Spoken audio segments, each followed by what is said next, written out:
Com certeza, eu já disse numa outra oportunidade que era o meu grande expediente, hoje foi cedido pela vereadora Estela.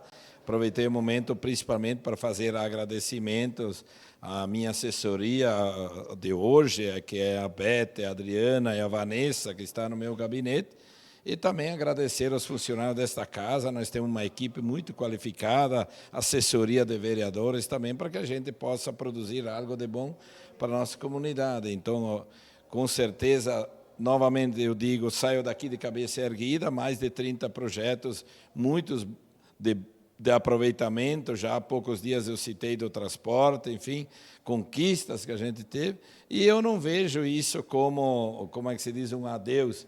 Pode ser que no futuro, até breve, eu tenho muito, como é que se diz, cobrança de eleitores que não concordaram, que eu, enfim, abri mão de concorrer desta vez, mas o que importa é que a gente deixou aqui uma história, uma caminhada, conhecimento, aprendizagem, e quem sabe ali na frente nunca se sabe, né?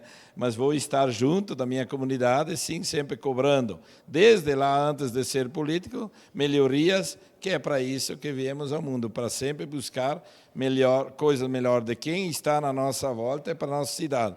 E vou repetir novamente, a amizade verdadeira, ela permanece, independente de onde a gente está, é isso que eu carrego comigo. Obrigado. Obrigada, vereador. Sucesso para você também. Com certeza é bom trabalho para vocês.